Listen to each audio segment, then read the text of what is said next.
Tailoring ക്ലാസ്സിലേക്ക് എല്ലാവർക്കും സ്വാഗതം. കുറേ നാളായി നമ്മുടെ ക്ലാസ് ഇങ്ങനെ മുടങ്ങി കിടക്കുവാണ്. ഇന്ന് മുതൽ നമുക്ക് ക്ലാസ് സ്റ്റാർട്ട് ചെയ്യാം കേട്ടോ. ആദ്യമേ കുറച്ച് കാര്യങ്ങളൊന്നും പറയാനുണ്ട്. കുറേ നല്ല അത്യാവശ്യം നല്ല നീണ്ട ഒരു ഗ്യാപ്പ് നമുക്ക് ക്ലാസ്സിൽ വന്നിട്ടുണ്ട്. അപ്പോൾ അതുകൊണ്ട് കുറച്ച് കാര്യങ്ങൾ നമുക്കൊന്ന് ഡിസ്കസ് ചെയ്യാൻ കേട്ടോ. ഒന്നാമത്തെ കാര്യം, കുറച്ച് ദിവസത്തേക്ക് ലൈവ് ഉണ്ടാവില്ല. സാധാരണയായിട്ടുള്ള ക്ലാസ് ആയിരിക്കും.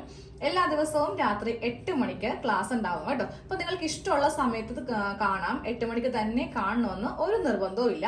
നിങ്ങൾ ഫ്രീ ആവുന്ന അടുക്കള പണിയൊക്കെ കഴിഞ്ഞിട്ട് അല്ലെങ്കിൽ കുട്ടികളൊക്കെ ക്ലാസ്സിൽ നിന്ന് വന്ന് അവരുടെ കാര്യങ്ങളെല്ലാം ചെയ്ത് കഴിഞ്ഞിട്ട് നിങ്ങൾ എപ്പോഴാണോ ഫ്രീ ആവുന്നത് ആ സമയത്ത് ഇരുന്ന് ക്ലാസ് കാണാം. ലൈവ് പോലെ തന്നെയാണ് കേട്ടോ. ഞാനൊന്നും സ്കിപ്പ് ചെയ്യാതെ എല്ലാം നമുക്ക് ഒരുമിച്ച് തന്നെ വേണമെങ്കിലും ചെയ്തു പോവാം. പക്ഷെ എനിക്ക് നിങ്ങൾ ചെയ്ത് കഴിഞ്ഞോ ഇല്ലെങ്കിൽ ആരൊക്കെയും ചെയ്യാനുണ്ട് അങ്ങനത്തെ ക്വസ്റ്റ്യൻസ് ഒന്നും ഉണ്ടാവത്തില്ല. നമുക്ക് ഒരുമിച്ച് തന്നെ സാവകാശത്തിൽ തയ്ച്ചു പോവാം. പഴയ ക്ലാസ് പോലെ തന്നെ ഒരു വ്യത്യാസമില്ല. ലൈവ് വരാത്തതിന്റെ മെയിൻ റീസൺ എന്ന് പറയുന്നത് നമുക്ക് നെറ്റിന്റെ കണക്ഷനൊക്കെ ഒന്ന് ചേഞ്ച് ചെയ്തിട്ടുണ്ട്. അപ്പോൾ ലൈവ് ഞാൻ ജസ്റ്റ് ഇങ്ങനെ ഒന്ന് ട്രൈ ചെയ്തപ്പോൾ കട്ടായി പോകുന്നു. അപ്പോൾ അത് ബുദ്ധിമുട്ടല്ലേ? ഇടക്കിടക്ക് ഇങ്ങനെ കട്ടായി പോയിട്ടുണ്ടെങ്കിൽ നിങ്ങൾക്ക് തന്നെയായിരിക്കും അതിന്റെ ബുദ്ധിമുട്ട്. കുറച്ച് ദിവസത്തേക്ക് മാത്രമാണ് ഇതുപോലത്തെ ക്ലാസ്സുമായിട്ട് നമുക്ക് മുന്നോട്ട് പോകാം കേട്ടോ. ഇത്രയും കാര്യങ്ങൾ മാത്രമേ എനിക്ക് പറയാനുള്ളൂ. അപ്പോൾ നമുക്ക് ക്ലാസ്സിലേക്ക് കയറാം. ഒത്തിരി പേരുടെ കമന്റ്സ് ഒക്കെ കാണാറുണ്ട്. എന്ത് പറ്റി നിർത്തിയത്, എന്താ കാരണം? ഒന്നുമില്ല, അത്യാവശ്യം നല്ല മടി, അത് തന്നെ കാരണം. അപ്പൊ ഇന്ന് മുതൽ നമുക്ക് ക്ലാസ് കണ്ടിന്യൂ ചെയ്യാം കേട്ടോ. അപ്പോൾ നമ്മൾ എവിടെ വരെയാ പഠിച്ച് നിർത്തിയത്? ചുരിദാർ വരെയാണ് നിർത്തിയത് അല്ലേ? ഒരു ബ്ലാക്ക് തുണി വെച്ചിട്ട് സാധാരണ ഒരു ലൈൻ ചുരിദാർ വരെ നമ്മൾ ക്ലാസ്സിൽ നിർത്തിയിട്ടുണ്ട്. ഇനി ഒന്നേന്നും പറഞ്ഞ് തുടങ്ങുന്നില്ല കേട്ടോ. ഇപ്പൊ കുറെ പേർക്ക് സംശയം ഉണ്ടാവും, ഇത് കുറെ നാളായിട്ട് നമ്മൾ നിർത്തിവെച്ച ക്ലാസ് പിന്നീട് സ്റ്റാർട്ട് ചെയ്തപ്പോൾ ബേസിക്സ് മുതലാണോ തുടങ്ങുന്നതെന്ന്. അങ്ങനെയല്ല കേട്ടോ. നമ്മൾ അത്യാവശ്യം നല്ല രീതിക്ക് തന്നെയാണ് ഓരോ ക്ലാസ്സും പറഞ്ഞു പോയത് അല്ലേ. അപ്പോൾ പുതുതായിട്ട് കാണുന്നവരാണെങ്കിലും കണ്ടിന്യൂ ആയിട്ട് നമ്മുടെ ക്ലാസ്സിൽ ഉള്ളവർക്കാണെങ്കിലും എല്ലാവർക്കും മനസ്സിലാവുന്ന പോലെയാണ് നമ്മുടെ ക്ലാസ് മുന്നോട്ട് പോകുന്നത്. അപ്പോൾ ഇന്ന് മെയിൻ ആയിട്ട് നമ്മൾ പഠിക്കാൻ പോകുന്നത്, നമ്മൾ ഒരു സാധാരണ ചുരിദാർ തയ്ച്ച് പഠിച്ചു കഴിഞ്ഞിട്ടുണ്ടെങ്കിൽ ഒന്നെങ്കിൽ നമുക്ക് സ്ലിറ്റ് ഉള്ള ടോപ്പ് പഠിക്കാം, അതുമല്ല എന്നുണ്ടെങ്കിൽ അംബ്രല്ല ചെയ്യാം. അപ്പോൾ ഞാൻ ഇന്ന് കുട്ടികൾക്കുള്ള അംബ്രല്ല ടോപ്പ് അല്ലെങ്കിൽ ഫ്രോക്ക് എന്ത് വേണമെങ്കിലും നമുക്ക് പറയാം കേട്ടോ. ഇപ്പോൾ അംബ്രല്ല ഫ്രോക്ക് എന്ന് പറഞ്ഞാലും കുഴപ്പമില്ല, അംബ്രല്ല ടോപ്പ് എന്ന് പറഞ്ഞാലും കുഴപ്പമില്ല. അപ്പോൾ കുട്ടികൾക്കുള്ള അംബ്രല്ല എങ്ങനെയാണ് കട്ട് ചെയ്യുന്നതാണ് ഇന്ന് പഠിപ്പിക്കാൻ പോകുന്നത്. അത് കഴിയുമ്പോൾ അതിന്റെ സ്റ്റിച്ചിങ്, പിള്ളേർക്കുള്ളത് കഴിഞ്ഞിട്ട് വേണം നമ്മൾക്കുള്ളത് ചെയ്യാൻ വേണ്ടിയിട്ട്. അപ്പോൾ കുറച്ച് കാര്യങ്ങളൊക്കെ അതിൽ ശ്രദ്ധിക്കാനുണ്ട് കേട്ടോ. ഒന്ന് ശ്രദ്ധിച്ചിരിക്കുക.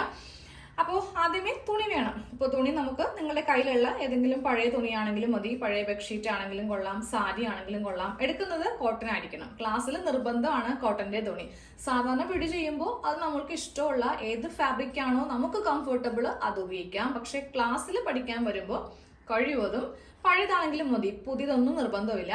കോട്ടന്റെ തുണി ആയിരിക്കണമെന്ന് മാത്രമേ ഉള്ളൂ നിർബന്ധം. അപ്പൊ ഞാനിവിടെ ഒരു നൈറ്റി ബിറ്റ് ആണ് എടുത്തിരിക്കുന്നത് കേട്ടോ. ഇപ്പോൾ എല്ലാവർക്കും സംശയം ഉണ്ടാവും, ഈ അംബ്രല്ല എന്ന് പറയുമ്പോൾ ക്രോസ് ആയിട്ടാണ് നമ്മൾ ചെയ്യുന്നത്, ഫ്ലെയർ കൂടുതലായിട്ട് നമുക്ക് വേണം അല്ലെ? പക്ഷെ നമ്മൾ മുതിർന്നവർക്ക് ഒരിക്കലും ഈ ഒരു നൈറ്റി പീസിൽ നിന്ന് അംബ്രല്ല ചെയ്യാൻ പറ്റില്ല കേട്ടോ. കുട്ടികൾക്ക് മാത്രമേ അംബ്രല്ല പറ്റത്തുള്ളൂ. കാരണം അവർക്കെന്ന് പറയുമ്പോൾ ഒട്ടും വണ്ണം ഉണ്ടാവത്തില്ല. കുഞ്ഞുങ്ങളുടെ അളവ് എല്ലാവർക്കും അറിയാമല്ലോ. പക്ഷെ നമ്മുടെ അളവ് അങ്ങനെയല്ല. നമുക്ക് നല്ല ഹൈറ്റ് ഉണ്ടാവും, വെയിറ്റ് ഉണ്ടാവും. അപ്പൊ അതനുസരിച്ചിട്ട് അളവ് വരുമ്പോൾ ഈ ഒരു ഫ്ലെയർ നമുക്ക് പറ്റത്തില്ല. അപ്പൊ നമ്മൾക്ക് എപ്പോഴും എടുക്കുമ്പോൾ റണ്ണിങ് ഫാബ്രിക് ആണ് മെയിൻ ആയിട്ട് നമ്മൾ വാങ്ങിക്കുന്നത്. 3 മീറ്റർ മുതൽ 3.5 മീറ്റർ വരെയാണ് നമുക്കൊരു അംബ്രല്ല കുർത്തി അല്ലെങ്കിൽ അംബ്രല്ല ഫ്രോക്ക് ഒക്കെ ചെയ്യാൻ വേണ്ടിയിട്ട് വേണ്ടത്. 3/4 സ്ലീവ് കൂടി ഉണ്ടെങ്കിൽ 3.5 3.25. കുറച്ച് ഹൈറ്റും വെയിറ്റ് ഒക്കെ ഉള്ള ആൾക്കാർക്കാണെങ്കിൽ നമ്മൾ ചിലവർ 4 മീറ്റർ ഒക്കെ വരെ വാങ്ങിക്കാറുണ്ട്. കാര്യം തുണി എത്താതെ വരുതല്ലോ എന്ന് കരുതിയിട്ട്. സാധാരണ നോർമൽ ആണെങ്കിൽ 3.5 മതി. 3 മീറ്റർ കൊണ്ട് ചെയ്യാം. പക്ഷെ 3/4 സ്ലീവ് കിട്ടാൻ നല്ല ബുദ്ധിമുട്ടായിരിക്കും കേട്ടോ. അതൊക്കെ നമ്മളുടെ ക്ലാസ്സിൽ വരുമ്പോൾ, അതായത് വലിയവർക്കുള്ള അംബ്രല്ല വരുമ്പോൾ ഞാൻ കൂടുതൽ ഡീറ്റെയിൽ ആയിട്ട് പറയാം. ഇന്ന് പഠിക്കാൻ പോകുന്നത് കിഡ്സിനുള്ളതാണ്. ഒരു 10, 11, 12, 13 ആ ഒരു അളവിലുള്ള കുട്ടികൾക്ക് ഇത് വെച്ചിട്ട് നിങ്ങൾക്ക് ചെയ്തെടുക്കാം കേട്ടോ. അപ്പൊ വണ്ണം കൂടുതലാണെങ്കിൽ അളവൊക്കെ എല്ലാം മാറ്റേണ്ടി വരും. അപ്പോൾ തുണി ഇതുപോലത്തെ ഒരു തുണി എടുക്കുക. ബെഡ്ഷീറ്റോ സാരിയോ ലുങ്കിയോ എന്താണെങ്കിലും മതി കേട്ടോ. കണ്ടല്ലോ, നൈറ്റി പീസ് കണ്ടല്ലോ. ഇതിന് വില 160 എന്തോ ആണെന്ന് തോന്നുന്നു. കുറച്ച് നാളായി വാങ്ങിച്ചിട്ട്. അപ്പോൾ ഈ തുണിയിൽ നിന്നാണ് കാണിക്കാൻ പോകുന്നത്. അപ്പൊ നമ്മുടെ കയ്യിലേക്ക് ആദ്യം വേണ്ടത് എന്താ? എന്ത് പഠിക്കുമ്പോഴും നമ്മുടെ കയ്യിൽ ഫസ്റ്റ് വേണ്ടത് തുണിയായിരിക്കണം. അത് കഴിഞ്ഞിട്ടാണ് നമ്മൾ അളവ് വേണ്ടത്. അപ്പോൾ അളവ് ഇന്ന് ഞാൻ നമ്മുടെ ക്ലാസ്സിന്റെ ബുക്കൊക്കെ എല്ലാവരുടെ കയ്യിലുണ്ടോ? എൻ്റെ കയ്യിലുള്ള ഏകദേശം ഈ ഒരു കോലത്തിലൊക്കെ ആയി കേട്ടോ. കാരണം കുറെ നാൾ അവിടെ ഇവിടെയൊക്കെ വെച്ചിരുന്നത് കൊണ്ട് ഞാൻ തന്നെയാണ് ഇതിൽ നിന്ന് ഓരോ പേപ്പറൊക്കെ കീറി എന്തെങ്കിലും കടയിലൊക്കെ സാധനങ്ങൾ മേടിക്കാൻ പോകുമ്പോൾ ലിസ്റ്റൊക്കെ ഉണ്ടാക്കാൻ വേണ്ടി പെട്ടെന്ന് എനിക്ക് ഈ ഒരു മിഷന്റെ പുറത്ത് ഈ ഒരു ബുക്കാണ് ഉണ്ടാവുന്നത്. അപ്പോൾ അതിങ്ങനെ കീറി കീറി എല്ലാം ഇതേപോലെയൊക്കെ ആയിട്ടുണ്ട്. എന്നാലും വേണ്ട അളവൊക്കെ കറക്റ്റ് ആയിട്ടുണ്ട് കേട്ടോ. അപ്പോൾ ഇത് നമ്മൾ എന്തുവാ തയ്ച്ചേ, പെറ്റിക്കോട്ട് തയ്ച്ചതിന്റെ തിയറി പാർട്ടാണ്. അപ്പോൾ അതിന്റെ അളവെല്ലാം ഓൾറെഡി ഉണ്ട്. അപ്പോൾ മോൾക്ക് ഈ ഒരു അളവ് വെച്ചിട്ടാണ് ഞാൻ അംബ്രല ചെയ്യാൻ പോകുന്നത് കേട്ടോ. അപ്പോൾ ഓൾറെഡി ക്ലാസ്സിൽ എങ്ങനെയാണ് ബോഡിയിൽ അളവെടുക്കുക, ഇല്ലെങ്കിൽ ഒരു അളവ് ഡ്രസ്സിൽ നിന്ന് എങ്ങനെയാണ് എടുക്കുക, ഇതെല്ലാം പറഞ്ഞു തന്നതാണ്. അപ്പോൾ കാണാത്തവരൊക്കെ ഉണ്ടെങ്കിൽ പഴയ വീഡിയോസ് ഒന്നെടുത്ത് കാണുക കേട്ടോ. ഇതിപ്പോൾ ഏതാണ്ട് എത്ര ക്ലാസ് ആയെന്ന് ഞാനും മറന്നുപോയി. അറിയാവുന്ന ആരെങ്കിലും ഉണ്ടെങ്കിൽ ജസ്റ്റ് ഒന്ന് കമന്റിലൊന്ന് അറിയിക്കാം കേട്ടോ. അപ്പോൾ ക്ലാസ്സിന്റെ നമ്പർ വേണ്ടാലോ എന്ന് കരുതിയിട്ടാണ് ഞാൻ പ്രീവിയസ് പോവാതിരുന്നത്. ഓക്കെ, അപ്പോൾ ഈ ഒരു അളവ് വെച്ചിട്ട് നമുക്ക് ഇന്നത്തെ കട്ടിങ് പഠിക്കാം. നാളെ നമുക്ക് സ്റ്റിച്ച് ചെയ്യാം. ഇനി അങ്ങോട്ട് ഓരോ ക്ലാസ്സും 2 ക്ലാസ് കൊണ്ട് തീർക്കാൻ പറ്റും. കാരണം ആദ്യമൊക്കെ ആയിരുന്നു ബുദ്ധിമുട്ട്. നമുക്ക് ഒരു കട്ടിങ് തുടങ്ങുവാണെങ്കിൽ 4-5 ക്ലാസ് ഒക്കെ വേണ്ടി വരും. പക്ഷെ ഇനി അങ്ങനെയല്ല, നമുക്ക് 2 or 3 അതിൽ കൂടുതൽ പോകത്തില്ല. അങ്ങനെയാണെങ്കിൽ പാൻറ്, ബ്ലൗസ് അത്യാവശ്യം കുറെ ഉണ്ട് പഠിക്കാൻ വേണ്ടിയിട്ട്. എന്നെ കൊണ്ട് പറ്റുന്ന രീതിക്ക് കാണിച്ചു തരാം. പിന്നെ ഡെയിലി ഇത്ര മണിക്ക് നിങ്ങൾ ഈ ഒരു ഫോണിന്റെ മുന്നിലൊന്നും വന്ന് നിൽക്കേണ്ട. ലൈവ് എന്ന് പറയുമ്പോൾ നമ്മൾക്ക് അറിയാമല്ലോ, ആ ഒരു സമയത്ത് എല്ലാവരും വേണം. പക്ഷെ സാധാരണ വീഡിയോ ആയിട്ട് ഇടുമ്പോൾ അങ്ങനെയല്ല, നിങ്ങൾക്ക് ഇഷ്ടമുള്ള സമയത്ത് കാണാം. ഇനിയിപ്പോൾ ഒരു ദിവസം ഇല്ലാന്നുണ്ടെങ്കിൽ ആർക്കും വെയിറ്റ് ചെയ്തിരിക്കേണ്ട ആവശ്യമൊന്നുമില്ലല്ലോ. അത് ഉണ്ടെങ്കിൽ ഓൾറെഡി 8 മണിക്ക് പബ്ലിഷ് ആവും. ഇല്ലാന്നുണ്ടെങ്കിൽ പിറ്റേ ദിവസമായിരിക്കും ഇടുന്നത് കേട്ടോ, സമയമുള്ളതനുസരിച്ചിട്ട്. കാര്യം ഇപ്പോൾ കുട്ടികൾക്കൊക്കെ എക്സാം ഒക്കെ നടന്നുകൊണ്ടിരിക്കുക. അപ്പൊ എനിക്ക് അത്യാവശ്യം നല്ല തിരക്കുണ്ട്. എന്നാലും ക്ലാസ് മുടക്കണ്ടല്ലോ. കാരണം എനിക്ക് സത്യം പറഞ്ഞിട്ടുണ്ടെങ്കിൽ നമ്മുടെ യൂട്യൂബ് ചാനലിന്റെ കമന്റ് ബോക്സ് തുറക്കാൻ പറ്റാത്ത അവസ്ഥ. അത്രയും കമന്റ്, നമ്മൾ ഇടുന്ന വീഡിയോന്റെ അഭിപ്രായങ്ങളായിരിക്കില്ല. ചേച്ചി ക്ലാസ് എന്താ ചേച്ചി തുടങ്ങാത്തെ, എന്ത് പറ്റി ചേച്ചി, തുടങ്ങു ചേച്ചി. അപ്പൊ ഞാൻ ഇത് വായിച്ച് ഞാൻ തന്നെ വിചാരിച്ചു ഇനി നീണ്ടു കൊണ്ടുപോയാൽ ശരിയാവത്തില്ല, നമുക്ക് എന്തായാലും ഇനി അങ്ങോട്ട് കണ്ടിന്യൂ ചെയ്യാന്ന്. ഓക്കെ, അപ്പോൾ ഈ അളവ് വെച്ചിട്ട് ചെയ്യാം. അളവ് എടുക്കാൻ പറ്റുന്നവര് എടുക്കുക, ഇല്ലെങ്കിൽ ചെയ്യേണ്ടത് കുട്ടിയുടെ ബോഡിയിൽ നിന്ന് എടുക്കുക, അല്ലെങ്കിൽ അളവ് ഡ്രസ്സിൽ നിന്ന് എടുക്കുക കേട്ടോ. അപ്പോൾ നിങ്ങൾ ഈ സമയം ഒന്ന് പോസ് ചെയ്ത് വെക്കുക, നേരെ പോയിട്ട് അളവെടുക്കുക. എന്നിട്ട് ബാക്കി കണ്ടിന്യൂ സാധാരണ പോലെ തന്നെ വീഡിയോ കാണുക കേട്ടോ. ആവശ്യമില്ലാത്ത ഭാഗങ്ങളൊക്കെ വരുമ്പോൾ നിങ്ങൾക്ക് അറിയാവുന്ന പോർഷൻസ് ഒക്കെ ആണെങ്കിൽ അത് സ്കിപ്പ് ചെയ്ത് കളയാനും പറ്റും. ചുമ്മാ വെയിറ്റ് ചെയ്തിരിക്കേണ്ട ആവശ്യമില്ലല്ലോ. ഇപ്പം ഈ ലൈവ് എന്നൊക്കെ പറയുമ്പോൾ ചിലപ്പോൾ നിങ്ങൾക്ക് അറിയാവുന്ന ഭാഗമായിരിക്കാം, അപ്പോൾ നിങ്ങൾക്ക് കുറേ ബോറിംഗ് ആയി തോന്നും. പക്ഷെ ഇതങ്ങനെയല്ല, പോസ് ചെയ്ത് നമുക്ക് സ്കിപ്പ് ചെയ്യേണ്ട ഭാഗങ്ങളൊക്കെ സ്കിപ്പ് ചെയ്ത് മുന്നോട്ട് പോകാം കേട്ടോ. അപ്പോൾ അളവെല്ലാവരും കണ്ടല്ലോ. ഇത് വെച്ചിട്ടാണ് നമ്മളിന്ന് ചെയ്യാൻ പോകുന്നത്. അംബ്രല എന്ന് പറയുമ്പോൾ 2 സെക്ഷനായിട്ടാണ് നമ്മൾ ചെയ്യുന്നത്. യോക്ക് വേറെ, സ്കേർട്ട് വേറെ. അങ്ങനെ 2 സെപ്പറേഷൻ നമ്മൾ കൊടുക്കുന്നുണ്ട്. അതുകൊണ്ടാണ് യോക്ക് ലെങ്ത്തും സ്കേർട്ട് ലെങ്ത്തും ഉള്ളത്. യോക്ക് ലെങ്ത് 11, അതുപോലെ തന്നെ സ്കേർട്ട് ലെങ്ത് വരുന്നത് 19 ഇഞ്ച്. അപ്പോൾ ടോട്ടൽ ലെങ്ത് 30 ഇഞ്ച് കേട്ടോ. നമ്മൾ ഈ 30-ൽ നിന്ന് യോക്ക് ലെങ്ത്തും സ്കേർട്ട് ലെങ്ത്തും സെപ്പറേറ്റ് ചെയ്തിട്ടുണ്ട്. ഇപ്പൊ നിങ്ങൾ ലെങ്ത് എടുക്കാനൊന്നും അറിയില്ല എന്നുണ്ടെങ്കിൽ നേരെ കുഞ്ഞിന്റെ അല്ലെങ്കിൽ ആരുടെയാണോ അവരുടെ ഷോൾഡറിൽ വെക്കുക. എന്നിട്ട് നേരെ താഴത്തേക്കുള്ള ഫുൾ ലെങ്ത് എടുക്കുക. എന്നിട്ട് നമ്മൾ അതിനെ യോക്കായിട്ടും സ്കേർട്ടായിട്ടും ഒന്ന് ഡിവൈഡ് ചെയ്യുക കേട്ടോ. യോക്ക് എന്ന് പറയുമ്പോൾ നമ്മുടെ ആ ബ്രസ്റ്റിന്റെ താഴെയായിട്ട്, അതായത് നമ്മുടെ ഷേപ്പ് ലെങ്ത് വരെയാണ് നമ്മൾ യോക്ക് ലെങ്ത് കൊടുക്കുന്നത്. അത് കഴിഞ്ഞിട്ടുള്ള ലെങ്ത് ആയിരിക്കും സ്കേർട്ട് ലെങ്ത്. ഇതൊക്കെ ഫസ്റ്റ് ക്ലാസ്സിൽ ഒത്തിരി പ്രാവശ്യം പറഞ്ഞു പോയതാണ്. പിന്നെ ഇപ്പോൾ ഞാനിത് വീണ്ടും റിപ്പീറ്റ് ചെയ്യുന്നത് ഒരു നീണ്ട ഗ്യാപ്പ് വന്നുകൊണ്ട് മാത്രമാണ് കേട്ടോ. അപ്പോൾ അളവെല്ലാം ഇത്രയേ ഉള്ളൂ. ഇതൊക്കെ വെച്ചിട്ട് നമ്മൾ ഇനി കട്ടിങ് പഠിക്കാൻ പോവാം. അപ്പൊ ഇനി തുണി മടക്കുന്നത് എങ്ങനെയാണെന്ന് നോക്കണം. അപ്പൊ തുണിയെല്ലാം നമ്മളുടെ കയ്യിൽ സെറ്റാണ്, അളവും എല്ലാം ഉണ്ട്. ഇനി അത് കഴിഞ്ഞിട്ടുണ്ടെങ്കിൽ അടുത്തൊരു സ്റ്റേജ് എന്ന് പറയുന്നത്, നിങ്ങൾ ഓരോ സ്റ്റേജസ് ആയിട്ട് ഓർത്ത് വെക്കുവാണെങ്കിൽ ഒരിക്കലും മറന്നു പോവില്ല കേട്ടോ. കുറെ പേര് പറയുന്ന കാര്യമാണ്, പണ്ട് പഠിച്ചതാണ് പക്ഷെ ഇപ്പൊ ഓർമ്മയില്ല. അത് നമ്മളിങ്ങനെ വേണോ വേണ്ടയോ എന്ന് പറഞ്ഞ് ചെയ്യുന്നത് കൊണ്ടാണ്. നമ്മളത് നമുക്ക് വേണ്ടി അല്ലെങ്കിൽ ആർക്കെങ്കിലും അത് ഉപകാരപ്പെടണം എന്ന രീതിക്കാണെങ്കിൽ ഒരിക്കലും ഇത് മറന്നു പോവില്ല. നമ്മുടെ ബ്രെയിനിൽ എന്നും അത് ഓർമ്മയുണ്ടാവും. ഓരോ സ്റ്റെപ്പായിട്ട് അല്ലെങ്കിൽ ഒരു സ്റ്റേജ് ആയിട്ട് അത് മെമ്മറിയിൽ ഒന്ന് ഫീഡ് ചെയ്ത് വെച്ചാൽ മതി. അപ്പൊ ഞാൻ തുണി മടക്കുന്നത് എങ്ങനെയാണെന്ന്, ഇതിപ്പോ അത്യാവശ്യം നല്ല വലിയ ഒരു പീസാണ്, 3 മീറ്ററോളം ഇതുണ്ട്. അപ്പോൾ ഇതില് എങ്ങനെയാണ് മടക്കുന്നതെന്ന് ഒരു കുഞ്ഞു കഷ്ണത്തിൽ നിന്ന് കാണിച്ചു തരാം. അപ്പൊ നിങ്ങൾക്ക് പെട്ടെന്ന് മടക്കുമ്പോൾ അത് പെട്ടെന്ന് ഓർമ്മ വരും. വലിയൊരു പീസ് കാണിക്കുമ്പോൾ എങ്ങനെ വന്നാലും നമ്മൾ ഈ ഒരു ട്രൈപോഡും ക്യാമറയൊക്കെ വെച്ച് അഡ്ജസ്റ്റ് ചെയ്യുമ്പോൾ ചില സംശയങ്ങൾ നിങ്ങൾക്ക് വരാം. അത് വരാതിരിക്കാൻ വേണ്ടിയിട്ടാണ് ഇപ്പോൾ ഈ ഒരു ഐഡിയ കാണിക്കാൻ പോകുന്നത് കേട്ടോ. അപ്പൊ ഞാൻ എന്റെ കയ്യിലേക്ക് ഒരു പേപ്പർ എടുക്കുവാണ്. ഇതാണ് നമ്മളുടെ കയ്യിലുള്ള തുണി എന്ന് കരുതുക. ഇത്രയുള്ള തുണിയാണ് നമ്മളുടെ കയ്യിൽ ഉള്ളത്. ഈ തുണിയിൽ ഇതാണ് നീളം, ഇതാണ് വീതി. ഓക്കെ, വീതി എപ്പോഴും കുറവായിരിക്കും, നീളമായിരിക്കും നമുക്ക് കൂടുതലായിട്ട് വരുന്നത്. കാര്യം നീളം അനുസരിച്ചിട്ടാണല്ലോ, മീറ്റർ അനുസരിച്ചിട്ടാണ് നമ്മൾ മുറിച്ച് മേടിക്കുന്നത് അല്ലേ. അപ്പോൾ അംബ്രല്ലയിൽ നമ്മൾ എങ്ങനെയാണ് മടക്കുന്നതെന്ന് കാണിച്ചു തരാം. വെറുതെ ഇങ്ങനെ ക്രോസ് ആയിട്ടല്ല നമ്മൾ മടക്കുന്നത്. ആദ്യം എന്ത് ചെയ്യണം, തുണി നീളത്തിലേക്ക് രണ്ടായിട്ട് ഇങ്ങനെ മടക്കി അങ്ങോട്ട് എടുക്കും. ഇപ്പോൾ നമ്മളൊരു 3 മീറ്റർ ആണ് മേടിച്ചതെന്ന് വിചാരിക്കുക. ഉദാഹരണമായിട്ട് 3 മീറ്റർ ആണ് മേടിച്ചെങ്കിൽ നമ്മളിപ്പോൾ ഇതിനെ രണ്ടായിട്ട് മടക്കുമ്പോൾ ഇത് 1.5, ഇത് 1.5, രണ്ടും കൂടി കൂട്ടുമ്പോഴാണ് 3 മീറ്റർ അല്ലേ. അപ്പോൾ ഇതിങ്ങനെ രണ്ടായിട്ട് അങ്ങോട്ട് നമ്മൾ മടക്കിയെടുക്കും. ഇനിയാണ് നമ്മൾ ഇതിനെ ക്രോസ് ആക്കാൻ പോകുന്നത്. ഒരെണ്ണം ഫ്രണ്ട് പാർട്ട്, ഒരെണ്ണം ബാക്ക് പാർട്ട്, അങ്ങനെ 2 വശത്തേക്കും കിട്ടാൻ വേണ്ടിയിട്ടാണ് ആദ്യമേ രണ്ടായിട്ട് ഇങ്ങനെ മടക്കുന്നത് കേട്ടോ. ഇനി നമ്മൾ ഇതിനെ ക്രോസ് ആയിട്ട് മടക്കാൻ പോവുക. ക്രോസ് ആയിട്ട് മടക്കുമ്പോൾ എല്ലാവർക്കും തെറ്റിക്കുന്ന കാര്യമാണ്, നിങ്ങൾ ഒന്നും നോക്കാതെ ചുമ്മാ ഏതെങ്കിലും കോർണർ ഭാഗത്ത് വെച്ചിട്ട് അങ്ങോട്ട് മടക്കും. ശരിക്കും ഇത് മടക്കേണ്ടത് എങ്ങനെയാണെന്ന് വെച്ചിട്ടുണ്ടെങ്കിൽ നമ്മളിങ്ങനെ രണ്ടായിട്ട് മടക്കുമ്പോൾ ഇവിടെ ഇങ്ങനെ 2 ഓപ്പൺ സൈഡ് ഉണ്ടാവും. ഈ ഒരു ഭാഗം വേണം നേരെ ഇതിന്റെ എതിർവശത്തേക്ക് മടക്കി കൊടുക്കാൻ വേണ്ടിയിട്ട്. അപ്പൊ എങ്ങനെ വരും, ഈ തുണി നമ്മൾ നേരെ കയ്യിലേക്ക് എടുക്കാൻ പോവാം കേട്ടോ. എന്നിട്ട് ഓപ്പോസിറ്റ് എനിക്ക് മടക്കണം. ഓപ്പോസിറ്റ് എന്ന് പറയുമ്പോൾ ഇതിന്റെ ഓപ്പോസിറ്റ് ഏതാ, ഇതാണ്. പക്ഷെ എനിക്ക് ഇങ്ങോട്ടേക്ക് പറ്റില്ല മടക്കാൻ വേണ്ടി, തുണിയിലെ നമുക്കിങ്ങനെ വ്യത്യാസം വരും. അപ്പോൾ എങ്ങനെയാണ് മടക്കുന്നതെന്ന് ജസ്റ്റ് ഒന്ന് ശ്രദ്ധിച്ചു നോക്കാം കേട്ടോ. ഇതേപോലെ വേണം തുണിയിൽ മടക്കാൻ. ഈ പേപ്പറിൽ മടക്കുന്ന അതേ രീതി തന്നെയാണ് തുണിയിലും.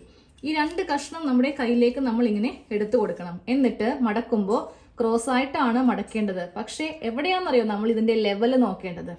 ഈ ഒരു ഭാഗം വെച്ചിട്ട് ലെവൽ നോക്കണം. അതായത് ഇവിടെ ഒരു കൈ ഇങ്ങനെ തുണിയിൽ വെച്ചേക്കാം. എന്നിട്ട് ഈ 2 ഭാഗം തമ്മിൽ ഇങ്ങനെ ചേർപ്പിക്കുമ്പോൾ ഇതിന്റെ മീതെ കൈ ഇങ്ങനെ പ്രസ് ചെയ്ത് വെക്കുക. ഒരേ ലെവലിൽ ഇങ്ങനെ പ്രസ് ചെയ്ത് വെക്കുക.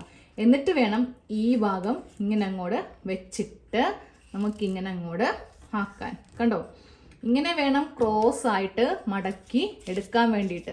ഇപ്പോൾ എത്ര ഓപ്പൺ സൈഡ് ഉണ്ട്, 1, 2, 3. ഇതാണ് യോക്കിന്റെ ഭാഗം. ഇവിടെ നിന്ന് നമ്മൾ സ്കേർട്ട് കട്ട് ചെയ്യും. ഈ ഭാഗത്തു നിന്ന് യോക്കും സ്ലീവും കട്ട് ചെയ്യും. കുറെ പേർക്ക് ഇപ്പോൾ സംശയമൊക്കെ എന്തെങ്കിലും ഉണ്ടെങ്കിൽ, ഇപ്പൊ ചിലവർക്ക് കുറച്ചൊക്കെ അറിയാവുന്നവരുണ്ടാവും. അപ്പൊ അവർക്കൊക്കെയുമുള്ള എന്തെങ്കിലുമൊക്കെ സംശയം ഉണ്ടെങ്കിൽ ഇതോടെ മാറും കേട്ടോ. ഇങ്ങനെ വേണം മടക്കാൻ വേണ്ടിയിട്ട്. ഇനി ഇതിലെ കുറച്ച് കാര്യം ശ്രദ്ധിക്കാനുണ്ട്. അപ്പോൾ ഇത് സ്കേർട്ട് പോർഷൻ, ഇത് യോക്ക് പോർഷൻ. അപ്പോൾ നമ്മൾ എപ്പോഴും അംബ്രല്ല ചെയ്യുമ്പോൾ ആദ്യമേ നമ്മൾ ഇതിന്റെ സ്കേർട്ട്, അതായത് താഴത്തേക്കുള്ള ആ ഒരു ഫ്ലെയർ വരുന്ന ഭാഗം കട്ട് ചെയ്യും. അത് കഴിഞ്ഞിട്ടാണ് നമ്മൾ യോക്കും പ്ലസ് അതിന്റെ കൂടെ സ്ലീവും കട്ട് ചെയ്ത് എടുക്കുന്നു കേട്ടോ. അത് കഴിഞ്ഞിട്ടേ ഉള്ളൂ നെക്ക് അടിക്കാനുള്ള തുണി. അങ്ങനെ അല്ലാതെ ചില്ലറ തുണിയൊക്കെ ഏറ്റവും അവസാനം. ഓക്കെ, അപ്പോൾ നമ്മൾ ഇനി ഇതിൽ നിന്ന് നമുക്ക് ലെങ്ത്തും അതുപോലെ തന്നെ വിഡ്ത്തൊക്കെ നമ്മൾ മാർക്ക് ചെയ്യും. ഇനി ഇതിൽ ഏത് ഭാഗമാണെന്നറിയോ സെന്റർ ഭാഗമായിട്ട് വരുന്നത്? ദേ ഇത് കണ്ടില്ലേ, ഈ ഒരു ഭാഗമായിരിക്കും നമുക്ക് സെന്റർ പൊസിഷനിൽ വരുന്നത്. അപ്പൊ നമ്മൾ നേരെ ഈ തുണി ഇങ്ങനെ മടക്കിയിട്ട് ഇങ്ങനെ അങ്ങോട്ട് വെച്ച് കൊടുക്കും. ഇങ്ങനെ അങ്ങോട്ട് വെച്ച് കൊടുത്തിട്ട് നമ്മൾ ഇവിടെയാണ് എന്ത് മാർക്ക് ചെയ്യുന്നത്, വിഡ്ത്ത്, അതായത് നമ്മുടെ ഷേപ്പ് ഒക്കെ ഇവിടെ മാർക്ക് ചെയ്യും. അത് കഴിഞ്ഞിട്ട് താഴത്തേക്ക് നമ്മൾ ലെങ്ത് കൊടുക്കും. ഒരു ഉദാഹരണമായിട്ട് ഞാനൊന്ന് നിങ്ങൾക്കൊന്ന് കാണിച്ചു തരാം. ഇത് സെന്റർ ഭാഗമാണ് കേട്ടോ. അപ്പോൾ ഇവിടെ എനിക്കൊരു വീതി ഇത്രയും ഭാഗം ഇങ്ങനെ വീതി കിട്ടി. ഇനി നമ്മൾ ലെങ്ത് കൊടുക്കാൻ പോവാണ്. ലെങ്ത് ഇതുപോലെ ഇങ്ങനെ ലെങ്ത് നമ്മുടെ ടോപ്പിന്റെ ലെങ്ത് കൊടുത്തു കേട്ടോ. അപ്പോൾ ഇനി ഇതൊന്ന് കട്ട് ചെയ്യണം. അപ്പോൾ ഇതൊന്ന് കട്ട് ചെയ്യാൻ പോവാണ് കേട്ടോ. നമ്മുടെ കയ്യിലേക്ക് ഇങ്ങനെ എടുക്കാൻ പറ്റില്ല, പേപ്പർ ആയതുകൊണ്ട് മാത്രമാണ് ഇങ്ങനെ കാണിച്ചു തരുന്നത്. ഈ പേപ്പർ കട്ടിംഗ് എന്ന് പറയുമ്പോൾ പെട്ടെന്ന് കുഞ്ഞായത് കൊണ്ടിട്ട് നിങ്ങൾക്കത് പെട്ടെന്ന് മനസ്സിലാക്കാൻ സാധിക്കും. അപ്പോൾ നേരെ നമ്മൾ താഴത്തെ ഭാഗത്ത് നിന്ന് ഇങ്ങനെ അങ്ങോട്ട് കട്ട് ചെയ്ത് മാറ്റും. അത് കഴിയുമ്പോൾ ഈ മുകളിലത്തെ ഭാഗം ഇവിടെ ഇങ്ങനെ കട്ട് ചെയ്ത് അങ്ങോട്ട് മാറ്റും. ഈ കട്ടിങ്ങിലൊക്കെ കുറച്ച് വ്യത്യാസങ്ങളൊക്കെ ഉണ്ട് കേട്ടോ. ഒരു ഇഞ്ചൊക്കെ കൊടുത്ത് നമുക്ക് ഇതിനെ ഒന്ന് ഷേപ്പൊക്കെ ചെയ്യാനുണ്ട്. അതൊക്കെ തുണിയിലാണ് കാണിക്കാൻ പോകുന്നത്. അപ്പോൾ ഇതുപോലൊരു കഷ്ണം ഇപ്പോൾ നമുക്ക് കട്ട് ചെയ്ത് കിട്ടിയില്ലേ, ഇതാണ് നമ്മുടെ സ്കേർട്ട് പോർഷൻ. ഈ സ്കേർട്ട് പോർഷനിൽ ഇതാണ് സെന്റർ ഭാഗമായിട്ട് വരുന്നത്. ഇതാണ് സൈഡ്, അതായത് നമ്മൾ സ്റ്റിച്ച് ചെയ്യുന്ന ഭാഗമാണ് ഈ കാണുന്നത് കേട്ടോ. ഇവിടെ ഇങ്ങനെ നമുക്ക് 2 ഓപ്പണും പിന്നെ ഒരു ഇത് ഇങ്ങനെ ഇരിക്കും കേട്ടോ. അപ്പോൾ നമ്മൾ എന്താ ചെയ്യാം, നേരെ ഇതും കൂടെ ഇങ്ങനെ ഇവിടെ വെച്ചിട്ട് കത്രിക വെച്ചിട്ട് ഇതും കൂടെ ഇങ്ങോട്ട് കട്ട് ചെയ്ത് കൊടുക്കും. ഇപ്പോഴാണ് നമുക്ക് സൈഡിൽ 4 ഓപ്പൺ ആയിട്ട് കിട്ടുന്നത് അല്ലേ. എല്ലാവർക്കും അറിയാം സൈഡിൽ നമുക്ക് 4 ഓപ്പൺ തുണിക്ക് വേണം അല്ലേ. 1, 2, 3, 4. 1, 2, 3, 4 ഇങ്ങനെ 4 ഓപ്പൺ സൈഡ് നമുക്കിപ്പോൾ കിട്ടും. എന്നാൽ മാത്രമേ നമുക്കിതിനെ രണ്ടും വെവ്വേറെ ഇങ്ങനെ ആക്കാൻ വേണ്ടിയിട്ട് പറ്റുള്ളൂ. ഇതാണ് നമ്മളിപ്പോൾ കട്ട് ചെയ്തെടുത്ത സ്കേർട്ട് പോർഷൻ. ഇത് ഫ്രണ്ട് പീസ്, ഇത് ബാക്ക് പീസ്. ഇവ തമ്മിൽ ഇങ്ങനെ വെച്ചിട്ട് നമുക്ക് സൈഡ് ഇങ്ങനെ തയ്ച്ച് താഴേക്ക് അടിക്കാൻ വേണ്ടിയിട്ട് ഇവിടെ ഫ്ലെയർ കണ്ടില്ലേ, നല്ല ഫ്ലെയർ ആയിരിക്കും അംബ്രല്ലയിൽ. ഇതാണ് മുകൾ ഭാഗം. ഇവിടെയാണ് ഒരു കുഞ്ഞു യോക്ക് വരുന്നത്. പിന്നെ ഇവിടെ 2 സ്ലീവും വരും. അപ്പോൾ നമ്മുടെ യോക്ക് റെഡിയായി. ബാക്കിയുള്ള ഈ തുണി ഇങ്ങനെ ഓപ്പൺ ചെയ്യുമ്പോൾ ഇങ്ങനെ അങ്ങോട്ട് ഉണ്ടാവും.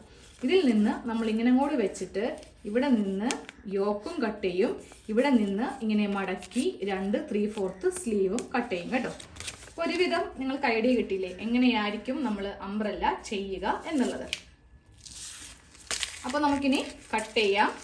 അപ്പോൾ ഇന്ന് കട്ടിങ് ചെയ്യണോ വേണ്ടേ എന്നൊരു ഡൗട്ട് എനിക്കുണ്ട്. കാരണം എൻ്റെ കൂടെ ചെയ്യണമെങ്കിൽ നിങ്ങൾക്ക് ആർക്കും അറിയില്ലല്ലോ ഇന്ന് ക്ലാസ് തുടങ്ങാൻ പോകുന്ന കാര്യമൊക്കെ. അപ്പോൾ ഒരു പണി ചെയ്യാം, എല്ലാവരും ഇനി തുണിയൊക്കെ റെഡിയാക്കി വെച്ചോ. പുതിയ തുണിയൊക്കെ മേടിക്കാൻ പോകുന്നുണ്ടെങ്കിൽ നിങ്ങൾക്ക് മേടിക്കാം.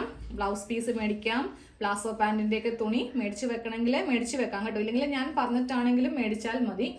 അപ്പോൾ എൻ്റെ കൂടെ കട്ട് ചെയ്തിട്ട് തയ്ക്കണം എന്നുള്ളവരാണെങ്കിൽ, കുട്ടികൾക്ക് തയ്ക്കണം എന്നുള്ളവരാണെങ്കിൽ സമയം തരാം. ഇനിയിപ്പോൾ ഞാൻ അല്ലെങ്കിൽ നിങ്ങൾ വിചാരിക്കും ഒരുമിച്ച് ചെയ്യാമെന്ന് പറഞ്ഞിട്ട് ചേച്ചി പെട്ടെന്ന് ഇങ്ങനെ ക്ലാസ്സുമായിട്ട് വന്നു, നേരെ അങ്ങോട്ട് ക്ലാസ്സിലോട്ട് പോയി, ഞങ്ങൾ ഇനി എങ്ങനെയാ കട്ട് ചെയ്യുക എന്നൊരു സംശയം ഉണ്ടാവത്തില്ലേ.